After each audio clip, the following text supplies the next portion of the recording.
afraid of? Well, other than a tyrannical government, there's not a whole lot in this world I am afraid of.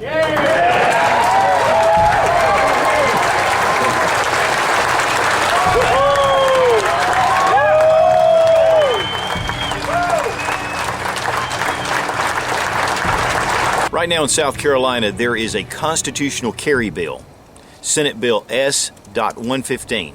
Now, this bill would allow anyone that can own a firearm to legally open carry. An earlier bill toward the constitutional carry saw a lot of resistance over the past couple of years. But with all the things going on federally, South Carolina has started to take some steps to step up and protect its citizens and our Second Amendment rights.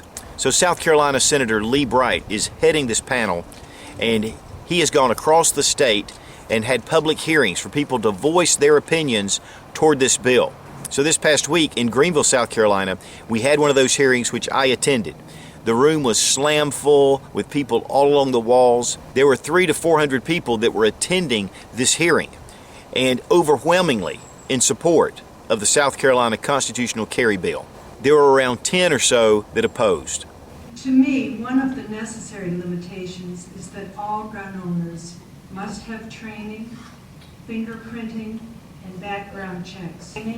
A certificate or permit, by identification, and be subject to this is bullcrap, and know how to keep it out of the hand. Please vote down S.115. Thank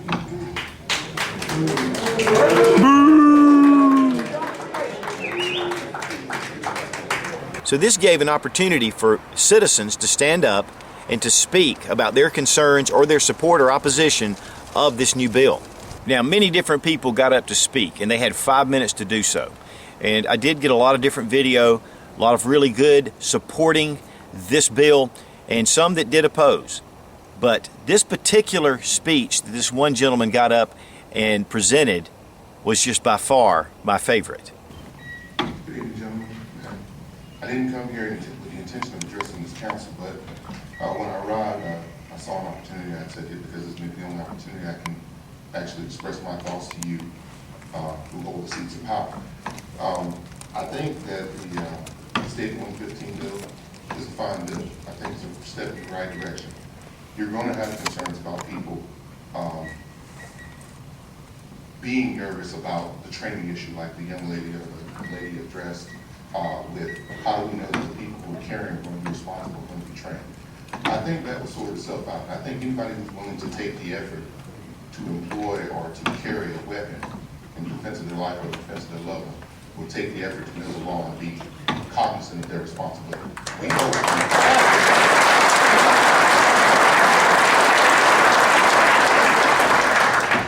it's a gun. We know it was designed to kill. I knew that when I walked out. Like the young man just said, everything I knew going into concealed weapon permit, I could have taught the class because my father taught me. All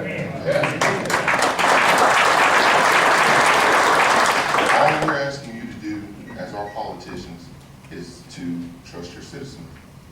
You know, the law abiding, we're going to obey the law. So however you guys decide on this, we're going to follow it. The criminals don't care. That's right. I chased men down dark alleys. I fought men in the street, doing the same thing that some of these gentlemen do. And yes, it is going to be a little hair-raising for law enforcement, but you got to learn to trust your citizenry. We're your neighbors. We live next door to you. We go to church with you. And I think I've never asked anybody to regulate my First Amendment right. Why should I ask for permission to exercise my second?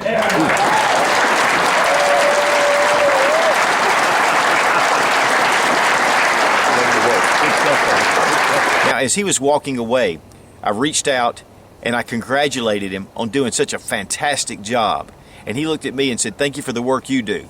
So I know you're out there, you watch this channel, and I want to say thanks for taking a stand. Whatever your state is doing, whether they're trying to impose restrictions on our Second Amendment rights, or there are bills that may be supporting and fighting back, you need to get behind these bills.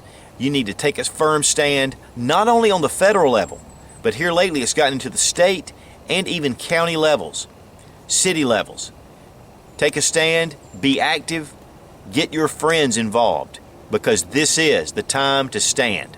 For those of you in the state of South Carolina, please make sure you let your senators know that you stand for the South Carolina Constitutional Carry Bill S.115.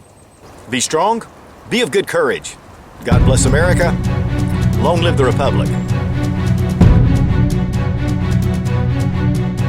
And for your representatives that are standing against the Second Amendment, remind them that elections are coming up and do everything you can to vote them out of office. It's our right, it's our responsibility.